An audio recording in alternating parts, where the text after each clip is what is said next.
আছে। অন্ধ্রপ্রদেশের মানুষ যারা নির্দিষ্ট 2-3 রকমের মাছ খায়, সেই মানুষ তারা বাকি মাছ পাঠিয়ে দিচ্ছে এখানে, আমরা খাচ্ছি। উড়িষ্যার মানুষ এখানে, আমি তো একটা সময় 3-4 দিন ধরে বরফ করার মাছ আমরা খাচ্ছি। লোটে মাছ উড়িষ্যা থেকে, উড়িষ্যার বহু মানুষ লোটে মাছ খান না, সেই লোটে মাছ ওরা একটা সময় দিয়ে দিত ফ্রিতে। এখন লোটে মাছ থেকে একদম প্যাকিং করে তারা প্যাকেজিং করে বিক্রি করছে। মানে বাংলাদেশিরাও হয়তো হাসছে আমাদের দেখে, কারণ বাংলাদেশিরা ওরা লাফায় একটাই কারণে, কারণ ওরা জানে যে ভারত, আমরা নিজেদের মধ্যে মাঝে মধ্যে একটু আলগা থাকি। ইউনিটি যদি সত্যিই দেখাই না ওই অপারেশন সিঁদুরের মতন, তাহলে বাংলাদেশের মতন 10টা বাংলাদেশের ফিশিং ইন্ডাস্ট্রি আমরা তৈরি করতে পারছি না হয়তো। আর আমাদের প্রতিনিধিরা এরকমভাবে মাছ ব্যবসায়ী যারা এই সন্ধ্যেবাজারে যারা হয়তো জবাব চায় বাংলা মোবাইলে দেখছেন মাছ বিক্রি করতে করতে, তারা এই ধরনের দীর্ঘশ্বাসের কথা বলছেন, শুনুন। আমাদের এখানে মাছ সেরকমভাবে তৈরি হয় না, সব ফ্ল্যাট হয়ে গিয়ে পুকুর বন্ধ হয়ে গিয়ে এখানে মাছ হয় না, মাছ সব বাইরে দিয়ে আসে। এখানে মাছ হচ্ছে না, কোথায় হবে? পুকুর ঘাট নেই, সব মাছ সব অন্ধ্রপ্রদেশ দিয়ে আসে, উড়িষ্যা থেকে আসে। বাংলার মাছ এখন এদিকে আসে না, আগের মতো সেরকম চলে না, মাছ টাছ কম আসছে, সেমন কোনো মাছ নেই, মাছের দাম বেশি। অনেক জায়গার মাছ আছে, উড়িষ্যার মাছ আছে, দীঘার মাছ আছে। বেশিরভাগটা তো বাংলা থেকেই আসে নাকি না? বাংলা থেকেও আসে, বেশিরভাগ অন্ধ্রের থেকেও আসে। লোন বা কোনো রকম সরকারি প্রকল্প পান? না, আমরা সেই প্রকল্প পাই না এখানে, ঠিক আছে? অন্য জায়গায় পেতে পারে সেরকম ফেসিলিটি, কিন্তু আমরা পাই না সেরকম ফেসিলিটি থাকলে আমাদেরও ব্যবসাটা একটু বাড়ানো যেত, আইটেম চেঞ্জ করা যেত, ভালো জিনিস রাখা যেত। বাংলার মাছটার দামটা একটু বেশি পড়ে যায়, আর অন্ধ্রের মাছটার দামটা একটু কম পড়ে, সেই কারণে। আপনারা কোনো প্রকল্প নিশ্চয়ই পান, মানে ছোট ব্যবসায়ী হিসেবে? না, সেরকম কোনো প্রকল্প পাই না আমরা ব্যবসায়ী হিসেবে। ব্যবসায় যদি ইনকাম থাকতো তাহলে তো পেলে ভালো হতো, ইনকাম নেই, পেয়ে আর কি করবো। যদি কোনো প্রকল্প হয় তাহলে মনে হয় কিছুটা সুবিধা হবে মাছ ব্যবসায়ী বা যা ছোট ব্যবসায়ী রয়েছে। সে তো নিশ্চয় অবশ্যই হবে কোনো প্রকল্প হলে। আপনারা রাজ্য সরকারের পক্ষ থেকে কোনো রকম কোনো সুযোগ সুবিধা এই মাছের ব্যবসার ক্ষেত্রে কি পান, বিশেষ কোনো প্রকল্প সুবিধা? না। আপনাদের জন্য কোনো প্রকল্প বা কোনো উন্নয়ন কি হয়েছে মৎস্য ব্যবসায়ীদের জন্য যারা বাংলায় ব্যবসা করছে? উন্নয়ন কিছু নেই তো, উন্নয়ন কোথা দিয়ে হবে? যা পরিস্থিতি বাজারে কোনো উন্নয়নের কোনো গল্পই নেই। প্রধানমন্ত্রীর মৎস্য যোজনা রয়েছে, কিন্তু বাংলায় এখনো সেই যোজনা চালু হলো না কেন? আপনারা কেন পিছিয়ে পড়ছেন বাংলায় ব্যবসা? এটা তো পার্টিগত ব্যাপার, এটা তো আমাদের ব্যাপারটা পার্টির মধ্যেই তো গন্ডগোল, নিজেদের মধ্যে গন্ডগোলের জন্য আজকে কিছুই হচ্ছে না বাজারে। মানিকতলা বাজার বলে না, কোনো বাজারে কোনো পরিকল্পনা কিছু হয়েছে বলতে পারবেন? কেউ বলতে পারবে না যে আমাদের পরিকল্পনা কিছু হয়েছে বা আমাদের জন্য কোনো কাঠামো কিছু করেছে, কিচ্ছু হয়নি। আমার সাথে এই মুহূর্তে অনলাইনে যুক্ত হয়েছেন পলাশ রানা, স্টেট কনভেনার বিজেপি মৎস্যজীবী সেল। মৎস্যজীবীদের এই মুহূর্তে প্রবলেমটা কি? বাংলা টেলিভিশনে প্রাইম টাইমে এই প্রশ্নটা যদি আপনাকে করি, গোটা বাংলার মৎস্যজীবীদের প্রবলেমটা আপনি বলতে পারেন। হয়তো যারা সরকার চালাচ্ছে রাজ্যে এবং কেন্দ্রে, তারা হয়তো কিছুটা দৃষ্টি আকর্ষণ হয়তো করতে পারে। পলাশবাবু নমস্কার। আজকের পশ্চিমবঙ্গের প্রায় সম্মানীয় প্রধানমন্ত্রী যেটা বলে গেছেন, পশ্চিমবঙ্গে প্রায় 32 লক্ষর উপরে মৎস্যজীবী পরিবার বসবাস করেন। এই 32 লক্ষ পরিবারের মধ্যে প্রায় 12 লক্ষের বেশি লোক যারা গভীর সমুদ্রে মাছ ধরতে যান, তার মধ্যে দক্ষিণ 24 পরগনা এবং পূর্ব মেদিনীপুর সব থেকে বৃহৎ। মেনল্যান্ডে যারা কালচার করে পূর্ব মেদিনীপুরের একাংশ, পশ্চিম মেদিনীপুর এবং অন্যান্য জেলা যেগুলো আছেন, আমাদের মালদা, উত্তর মালদা, দক্ষিণ মালদা, উত্তর দিনাজপুর, দক্ষিণ দিনাজপুর।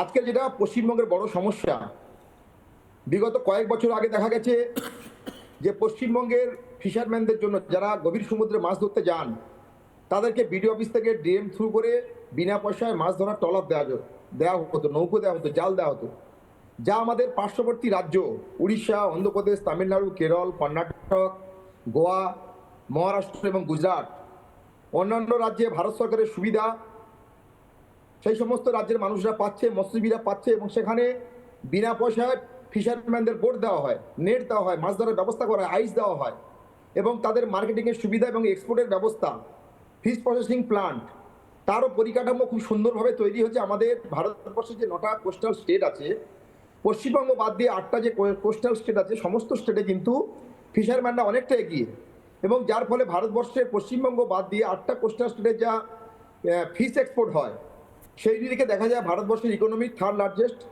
রান করে এই ফিশ এক্সপোর্টে।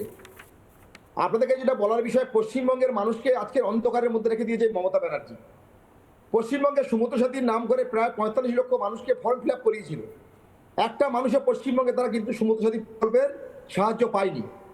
সেই সঙ্গে আজকে দেখুন আপনারা, আমাদের দক্ষিণ 24 পরগনা যদি ধরা যায়, বসিরহাট থেকে শুরু করে সন্দেশখালী, হিঙ্গলগঞ্জ, গোসাবা, বাসন্তী, কুলতলি, রায়দিঘি, পাথরপ্রতিমা, কাকদ্বীপ, নামখানা, সাগর, কুলপির একাংশ, ডায়মন্ড হারবার হচ্ছে আমাদের এশিয়া মহাদেশের মধ্যে বড় মার্কেট, যেখানে প্রায় 5,000 কোটি টাকার উপরে মাছ কেনা বেচা হয়, সমুদ্রের মাছ। সেই সঙ্গে আমাদের শঙ্করপুর, দীঘা আছে, সেখানেও প্রায় 2,000 কোটি টাকার উপরে মাছ, সামুদ্রিক মাছ, যারা ফিশারম্যানরা মাছ ধরে আনে, সেই মাছ ধরার পরে ওখানে অকশন হলে প্রায় 2,000-2,500 কোটি টাকা মাছ প্রতি বছর বিক্রি হয়। মেনল্যান্ডে যেমন কালচার করার আমাদের প্রভিশন আছে, সেখানে যারা আজকের পেটের দায়ে আমাদের 30 লক্ষ 40 লক্ষ যারা যুবক, যারা এখান থেকে কাজ না পেয়ে পশ্চিমবঙ্গের বাইরে অন্যান্য রাজ্যে গিয়ে, তারা এখান থেকে গিয়ে কেরল, তামিলনাড়ুতে তারা কিন্তু গিয়ে ওখানে ট্রলার বা ট্রলি তার ফিশিংয়ে যাচ্ছে গভীর সমুদ্রে। না, এখান থেকে সেখানে লোকে মাছ পশ্চিমবঙ্গের ধরতে কেরালা যাচ্ছে, মানে পরিযায়ী হ্যাঁ। শ্রমিক। পরিযায়ী শ্রমিক এখানে যখন আপনার 15ই জুন থেকে যখন ফিশিং আমাদের স্টার্ট হয়, সরকারি নিয়ম অনুযায়ী 15 এপ্রিল থেকে 15ই জুন, এই যে ব্যান্ড পিরিয়ডের পরে যখন আমাদের ফিশিং স্টার্ট হয়, ফিশিং স্টার্ট হওয়ার পরে দুর্গাপুজো পর্যন্ত যে ফিশিং হয় 3 মাস, 3.5 মাস, 4 মাস, এরপরে সুন্দরবনের প্রত্যন্ত এলাকার মানুষ যারা মৎস্যজীবী, তারা কিন্তু পেটের দায়ে তাদেরকে চলে যেতে হচ্ছে অন্ধ্রপ্রদেশ, উড়িষ্যা, তামিলনাড়ু, কর্ণাটক, কারণ এখানে 4 মাছ বোট চালানোর পর বাঙালিরা কোনো সবচেয়ে boat বেশি মালিক তারা মাছ loss। খায়, সবচেয়ে বেশি মাছ উৎপাদন করার কথা, তারা পেটের দায়ে চলে যাচ্ছে অন্য রাজ্যে মাছের জাল নিয়ে মাছ ধরতে। মানে এটা জাল নিয়ে নয়, সেখানে গিয়ে ডিপ ফিশিং করছে, ডেলি ফিশিং এ চলে যাচ্ছে, তামিলনাড়ুতে, কেরলে চলে যাচ্ছে তারা ফিশারম্যান হয়ে। এখানে তারা সেই ব্যবস্থা নেই। পশ্চিমবঙ্গ সরকার ফিশারম্যানদের জন্য সম্পূর্ণভাবে ব্যর্থ। কারণ আপনি যদি, আমি আপনাকে একটা উদাহরণ তুলে ধরি, আমাদের পাশের রাজ্য উড়িষ্যা, আপনি যদি উড়িষ্যাতে দেখেন চিল্কা ডেভেলপমেন্ট অথরিটি, সেই চিল্কা ডেভেলপমেন্ট অথরিটি ফিশারম্যানদের জন্য ফ্রিতে মাছ ধরার ইঞ্জিন, বোট, জাল, সমস্ত ব্যবস্থা। এবং সেই সঙ্গে আপনারা যদি দেখেন ভারত সরকারের যে প্রকল্প এনএফডিপির মাধ্যমে যে ভারত সরকার যে স্কিম নিয়ে এসছেন, সেই স্কিমে বলা আছে যে আপনারা ডিজিটাল প্ল্যাটফর্মে গিয়ে কোনো ফিশারম্যান, তারা কিন্তু যারা মেনল্যান্ডে কালচার করেন, তাদেরকে সহযোগিতা করার জন্য ভারত সরকার 1 হাত বাড়িয়ে দিয়েছে। কিন্তু এই এনএফডিপি পোর্টালে রেজিস্ট্রেশন করার পরে এই ফাইলটা কিন্তু পশ্চিমবঙ্গ সরকারের কাছে আসে।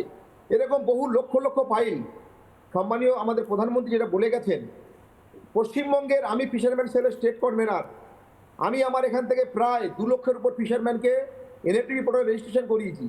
কিন্তু ওটা ভেরিফিকেশন হওয়ার জন্য পশ্চিমবঙ্গ সরকারের মৎস্য দপ্তরে আসে, কিন্তু সেই ফাইলগুলোকে চেপে রেখে দেওয়া হয়, এখানকার ফিশারম্যানদের কোনো সুবিধা দেওয়া হয় না। বেশ, আরও বিকল্প ব্যবস্থা ভারত সরকার করেছেন।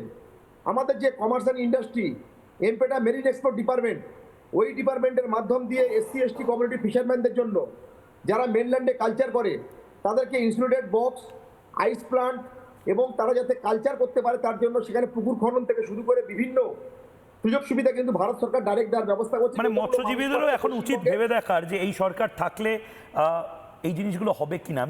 নানা ধরনের কন্টেন্ট দেখার জন্য লাইক করুন, শেয়ার করুন আমাদের ফেসবুক পেজ, সাবস্ক্রাইব করুন আমাদের ইউটিউব চ্যানেল। পাশাপাশি অন্যান্য ব্রেকিং নিউজের জন্য অবশ্যই চোখ রাখুন রিপাবলিক বাংলায়।